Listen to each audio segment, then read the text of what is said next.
Hey, what's going on everyone? This is Badass Reviewer, and today I'll be taking a look at the Marvel Legends Infinite Series War Machine. This is from Age of Ultron, which if you didn't know he was in the movie, you pretty much just ruined it for yourself, even though you should already know, and if you're watching this review, you kind of just spoiled it for yourself anyways. Sorry. But here he is in the new look that he has, which is basically his original look, but in the newer armor that he got from Iron Man 3.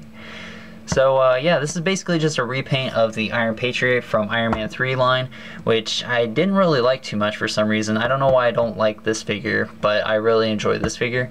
I think it's just the color, or I think it's just the fact that this is classic War Machine, and James Rhodes was pointless in that movie, and Iron Patriot was just a gimmick and it didn't make any sense. So I don't know, maybe it was the whole Iron Man 3 fiasco, but this figure is, I think, way better.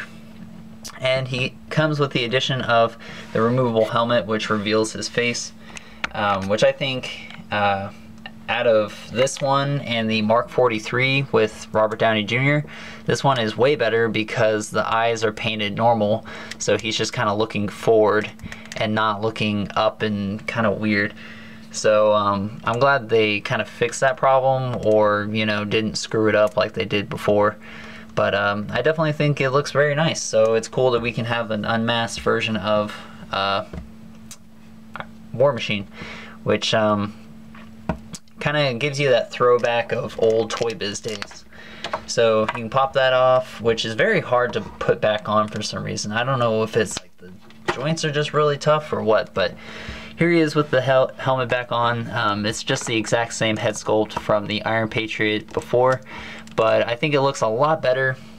I think the figure in general looks a lot better due to the color scheme. He's molded in that black kind of pearlescent plastic that they use, where it looks swirly or glittery, so I think that makes them shine really nicely. But then in the addition to that, they have the gray going throughout his armor, which I think gives him a really nice gunmetal look. So I think it kind of accents the colors of the black, and the black accents the gray, so it just makes them look even cooler. Like, looking at this figure, I'm just like, yeah, that definitely looks like War Machine, and it makes me think of like some kind of crazy weaponized armor guy. So it does a good job, and I really like it, so I'm pretty happy about that. And I don't know, the more I mess with this guy, the more I enjoy him, so I guess that's a good thing, because I just kind of got him out of the package earlier and I was like, oh, that's cool, and then I just kind of set him off to the side. But now I'm messing with him now, I'm just like, man, this guy is awesome.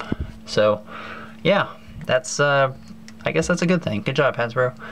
But yeah, so I guess the only other thing that's different about him compared to the old version is that he has two fists now instead of that open hand on this side, which I think was probably one of the problems about that older figure, because the way the wrist is set up, you can't put his hands in a upward repulsor movement, so it just was kind of stupid in terms of sculpt. But on this one, it's just kind of like he has no reason to do that, so his wrists can either go inward or they can stay where they're at and make it look like he's shooting from his wrist, which I'm not even sure if he had guns on his wrist in the movie or not.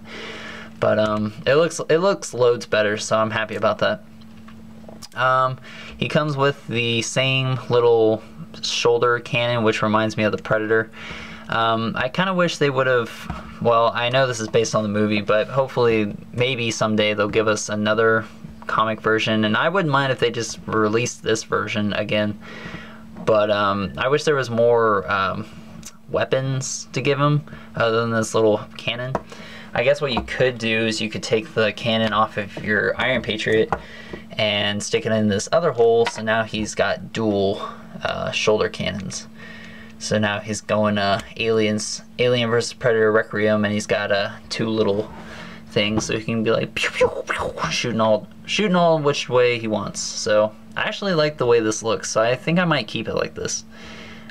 This side is kind of weird because of the way it's made. It's really meant to be on this side, so I don't know why they have it on that side, because this way it's all lopsided and weird, but this way you can get it to go up and down and swivel, and it won't look funky. So yeah, I think I might actually keep it like this because I think he looks kind of cool with these two, with the dual cannons. So that's pretty cool. Plus he's supposed to have a rocket launcher thing over here, so you could pretend that it's that. But when I look at this thing, I don't think of like a machine gun or whatever it was in the movie. I think of like a plasma cannon because of Predator, and it just looks more like a plasma cannon. So yeah, I think he looks pretty cool, so I'm pretty happy about that. But let's go over articulation, I guess. It's pretty much the same as before, so there's nothing really new about him.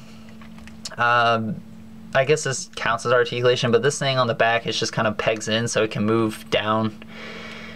You can mount it off to the sides back here, and then the turrets themselves can rotate and swivel, so you can get them kind of looking whichever way you want them. So that's good. The head is on a ball peg and a swivel, so he can get pretty good range of motion for the most part.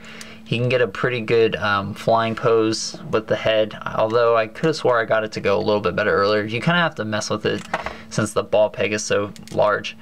But head goes up and down, left and right, 360 degrees. Arms go in and out, rotate 360 degrees. The shoulder pads go up and down to allow the arm to move outward more. He's got a bicep swivel, double jointed elbows, a rotation in the wrist, as well as a hinge. He's got this diaphragm joint, which does a really good job going backwards. Not so much going forward, but that's okay. He goes side to side, and he rotates left and right. His legs can go forward and back, in and out, rotates at the upper part of the thigh, double jointed knees, a hinge in the foot, but due to the sculpt of the feet, it really is pointless, so there's no articulation there, even though there is. So articulation is very good on this guy, and I really enjoy him. I think he's probably one of my favorites out of the wave, next to the actual Hulkbuster. And yeah, so I would recommend, if you like War Machine, you pick up this figure. And if you want to get a really cool looking figure, you should get this figure as well. I think he's definitely worth it, even though he doesn't really come with any significant part of the Hulkbuster except for the head, so it's not like he comes with a big old piece or anything, which, you know, if you're just picking up figures individually, it won't matter. But I definitely think this is way better than the Iron Man 3 version, and it's overall probably well worth buying, even if you're not going to collect all the pieces or all the other figures out of the wave. So there you go, guys. That's my review. I hope you enjoyed it. Stay tuned for more figure reviews and all that jazz, and I'll talk to you guys later.